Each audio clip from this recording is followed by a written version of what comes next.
Salam sejahtera bagi kita semua. Emana kembali hadir dengan podcast pembahasan firman Tuhan. Semoga firman Tuhan yang murni mampu merawat batin kita, menguatkan roh kita, dan membangun iman kita di hadapannya. Silakan menikmati podcast Emana hari ini. Puji Tuhan, salam damai sejahtera bagi kita semua. Senang bisa berjumpa kembali dengan saudara-saudari, para pendengar setiap podcast Emana ini. Juga menyambut saudara Henry Vanuel yang hari ini akan bersekutu dengan kita. Selamat bergabung kembali, saudara Henry. Puji Tuhan, saudara Steve. Amin. Amin. Puji Tuhan. Terima kasih atas waktunya. Saudara-saudari, hari ini kita akan melanjutkan persekutuan kita. Untuk porsi pembacaan hari ini adalah kita sampai di Matius pasal 19 ayat 1 sampai 15. Nah, saudara-saudari boleh meluangkan waktu membaca porsi ini. Khusus untuk persekutuan kita hari ini, kita hanya akan mengutip satu ayat. Ya. Kita akan mengutip satu ayat di dalam Matius pasal 19 ayat 5. Yaitu bunyinya, dan firman-Nya, sebab itu laki-laki akan meninggalkan ayah dan ibunya dan bersatu dengan istrinya, sehingga keduanya itu menjadi satu daging. Puji Tuhan, dari ayat ini kita akan memulai persekutuan kita yang berjudul kehidupan pernikahan yang wajar. Saudara Henry akan bersekutu, membantu kita melihat ayat ini dan membantu kita juga melihat bagaimana kehidupan pernikahan yang seharusnya sesuai dengan konteks ayat ini. Puji Tuhan, saya persilahkan pada saudara Henry. Amin. Amin. Puji Tuhan, saudara-saudari, kita bersyukur ada firman Tuhan dalam Matius pasal 19 ayat 5 mengenai kehidupan pernikahan yang wajar. Kehidupan pernikahan itu sebenarnya ada di dalam hasrat hati Allah. Dan pernikahan itu adalah berasal dari Allah, adalah inisiatif Allah. Dan pernikahan itu ada sebelum dosa masuk ke dalam manusia. Artinya sebelum manusia jatuh ke dalam dosa. Karena itu pernikahan adalah sesuatu yang kudus, yang rohani, yang ilahi, yang surgawi. Karena itu kita perlu menghargai pernikahan sama seperti kita menghargai Allah. Saudara-saudari, dalam porsi Matius 19 ayat 5 ini, kita melihat ada satu prinsip kehidupan pernikahan yang wajar. Jadi kita melihat Allah bukan hanya menetapkan manusia harus menikah, tetapi juga menciptakan laki-laki dan perempuan supaya mereka bersatu menjadi satu daging. Nah, dalam ayat pasal 19 ayat 5 ini menunjukkan bahwa seorang lelaki dia akan menjadi satu daging dengan istrinya.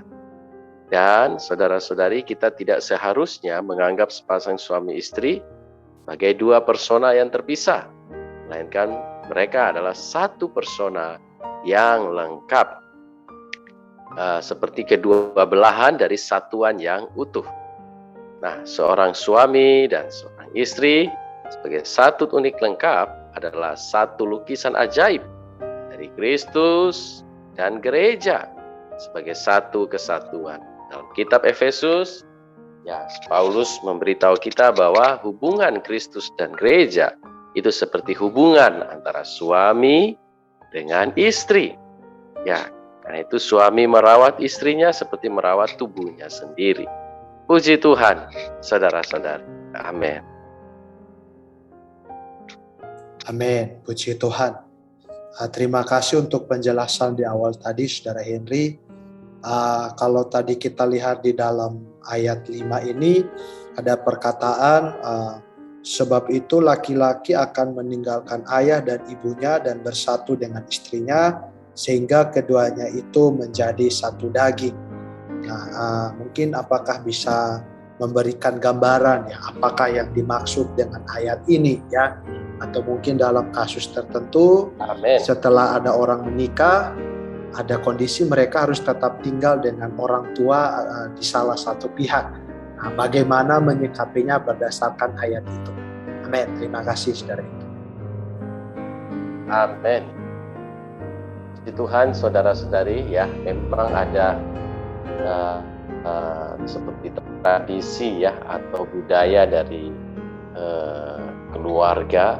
Mungkin mereka setelah satu pasangan ini menikah, harus tinggal di rumah keluarga atau rumah orang tua dari salah satu pihak, entah istri, entah ada juga di pihak suami. Namun saudara-saudari, kalau kita kembali ke dalam Alkitab, dalam prinsip Alkitabiah, kondisi yang demikian tidak sesuai dengan Alkitab, ya, tidak Alkitabiah. Sepasang suami istri yang hidup bersama orang tua, ya, orang tua pihak manapun, ini mutlak bertentangan dengan prinsip Alkitab, karena pengaturan yang demikian akan merusak kehidupan pernikahan. Pasangan ini tidak akan memiliki kehidupan pernikahan yang wajar. Kalau kita lihat dari prinsip Alkitab, bahwa seorang laki-laki harus meninggalkan ayahnya dan ibunya dan bersatu dengan istrinya. Inilah prinsip Alkitab. Nah, prinsip ini juga tentu berlaku bagi pihak istri. Ya, jadi kita melihat memang dalam kehidupan masyarakat itu masih ada beberapa gadis yang bertunangan dengan syarat setelah menikah mereka tinggal bersama di orang tua sang istri. Nah, itu adalah keliru, saudara-saudari. Kita perlu memegang teguh prinsip Alkitab. Bila suami dan istri meninggalkan orang tua mereka masing-masing, ya, barulah mereka bisa memiliki kehidupan pernikahan yang wajar. Dan ini adalah ajaran dalam firman Allah. Karena itu saudara-saudari, puji Tuhan, ini adalah ajaran firman Allah. Dan memang ya, ketika melayani, melihat beberapa orang-orang yang kami layani, keluarga demi keluarga, ada yang masih hidup ya dengan di rumah orang tua. Dan memang betul saudara-saudara, kehidupan pernikahan mereka menjadi kehidupan pernikahan yang tidak wajar ya. Ada banyak masalah ya, ada banyak masalah. Karena itu puji Tuhan, prinsip Alkitab ialah bahwa laki-laki akan meninggalkan ayah dan ibunya. Demikian juga istri, dia akan meninggalkan ayah ibunya. Sehingga suami dan istri menjadi satu. Ya, inilah prinsip Alkitab, inilah yang ada di dalam ajaran firman Allah. Puji Tuhan. Amin, puji Tuhan. Saudara-saudari, apa yang kita persekutukan hari ini adalah satu prinsip di dalam Alkitab ya. Jadi semoga kita tidak jatuh ke dalam benar atau salah, melihat saya sudah benar atau bagaimana, tetapi kiranya Tuhan merahmati kita boleh kembali melihat bahwa ini adalah prinsip Alkitab. Dan kita mohon juga Tuhan merahmati kita supaya sebisa mungkin ya, sebisa mungkin kita juga bisa mengerjakan prinsip ini atau bahkan hidup di dalam kehidupan yang mendekati prinsip ini ya, sehingga Tuhan mendapati kita mendapati keluarga-keluarga yang menempuh pernikahan yang wajar ya.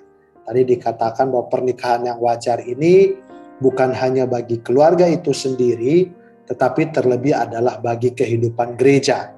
Ya, saya pernah mendengar ada satu saudara mengatakan bahwa hidup gereja yang normal dan sehat itu dibangun oleh keluarga-keluarga yang normal dan sehat.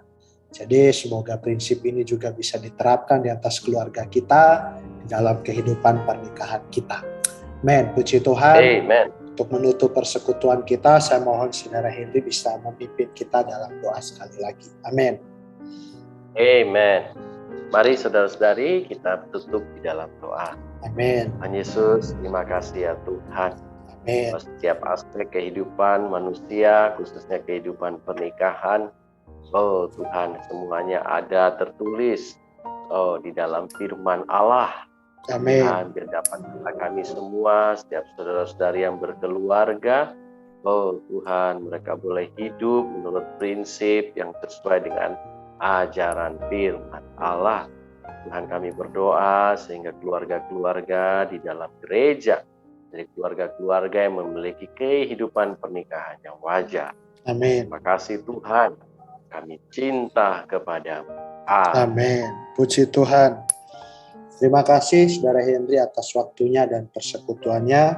Tuhan memberkati pelayanannya. Tuhan juga memberkati saudara-saudari para pendengar setiap podcast Emana. Kiranya firman Tuhan terus mendorong dan menguatkan kita. Puji Tuhan, sampai jumpa di podcast berikutnya. Tuhan memberkati kita semua. Amin. Amen. Amin. Sekian pembahasan firman porsi hari ini. Sampai jumpa di podcast berikutnya. Jangan lupa untuk download aplikasi Emana pada handphone Anda untuk manfaat yang lebih banyak. Tuhan Yesus